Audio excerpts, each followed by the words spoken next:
নমস্কার বন্ধুরা, আজকে আমরা বিনা তেলে আম দিয়ে একদম নতুন ধরনের খুবই সুস্বাদু একটা পিঠা বানিয়েছি। এই পিঠাগুলো বানাতে যতটা সহজ, খেতে কিন্তু ততটাই মজাদার হয়। আপনারা খুব অল্প সময়ে এই পিঠাগুলো বানিয়ে পরিবেশন করতে পারবেন। আর দেখুন কতটা সফট স্পঞ্জি হয়েছে, খেতে কিন্তু দারুণ হয়। এই যে দেখুন ভেতরটাও কতটা মোলায়েম হয়েছে। এভাবে আপনারা বাড়িতে বানিয়ে খাবেন, আশা করছি বাচ্চা থেকে বড় সকলে ভীষণ পছন্দ করবে। তাহলে চলুন দেখে নিই আজকের রেসিপি। আমের একদম নতুন ধরনের পিঠা বানানোর জন্য নিয়েছি 1 বাটি সুজি। এখন একটা বড় বাটিতে নিয়ে নেব। আর সুজিটাকে আমি আগে থেকে চেলে নিয়েছি। এবার দিয়ে দেব জল। আপনারা চাইলে এখানে দুধও দিতে পারেন।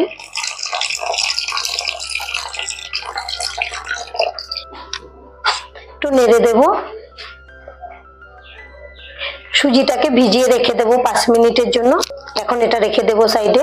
আর এখানে আমি 2টা আম নিয়েছি। যেহেতু আমি সুজিটা 1 বাটি নিয়েছি, সেজন্য একটা আম দিয়ে কিন্তু পিঠাগুলো হয়ে যাবে। একটা রেখে দেব সাইডে। এবার একটা ছুরি দিয়ে বোটা সাইডটা কেটে নেব।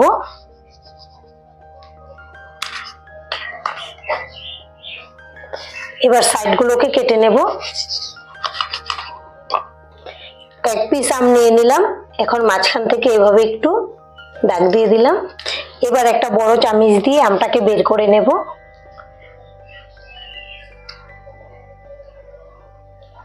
আর এভাবে আমি সবটুকু আম বের করে নেব। সম্পূর্ণ আমটা মিক্সিং জারে নিয়ে নিয়েছি। আর এদিকে সুজিটাকেও ভিজিয়ে রেখেছিলাম, 5 মিনিট হয়ে গেছে। সুজিটা কিন্তু একদম নরম হয়ে গেছে। এবার মিক্সিং জারে নিয়ে নেব।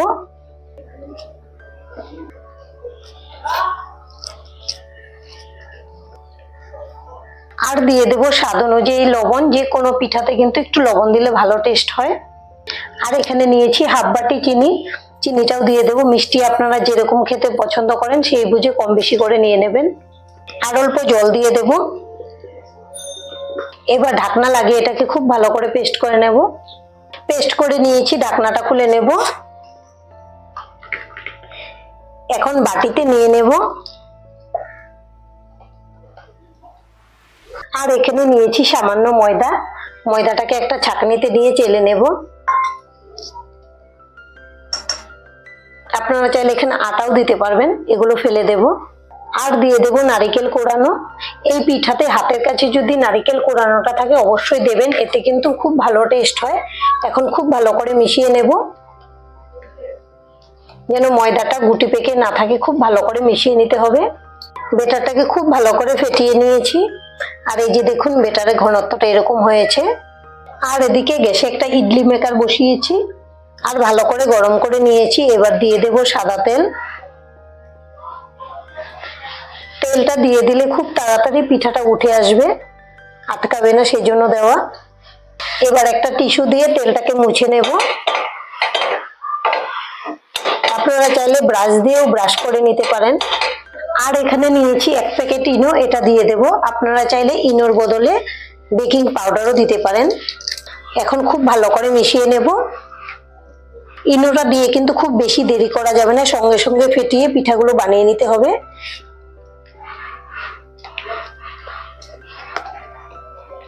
বেটারটাকে খুব ভালো করে মিশিয়ে নিয়েছি। আর ইনোটা দেওয়ার জন্য দেখুন বেটারটা কতটা ফুলে গেছে। এখন আমি বেটার দিয়ে দেব।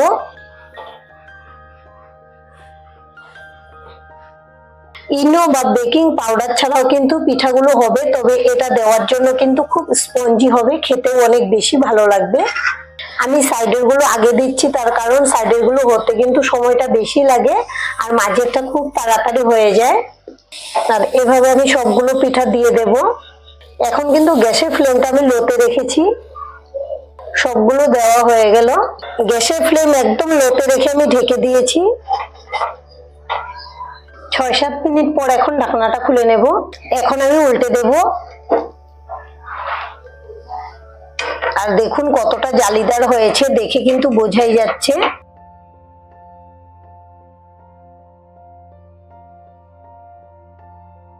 আর এভাবে আমি সবগুলো উল্টে দেব।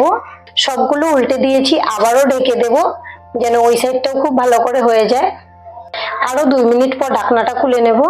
এবার কিন্তু পিঠাগুলো খুব ভালো করে হয়ে গেছে, এখন এগুলোকে নামিয়ে নেব। আর এভাবে বাদবাকি পিঠাগুলোকে বানিয়ে নেব। আমাদের সবগুলো পিঠা বানানো হয়ে গেছে। আর দেখুন পিঠাগুলো বানানোর পরে কত সুন্দর জালিদার হয়েছে আর কতটা সফট মোলায়েম। এভাবে আপনারা বাড়িতে বানিয়ে খাবেন, আশা করছি ভীষণ ভালো লাগবে। আর আজকের ভিডিওটা এখানেই শেষ করব। সবাই ভালো থাকবেন, সুস্থ থাকবেন, ধন্যবাদ।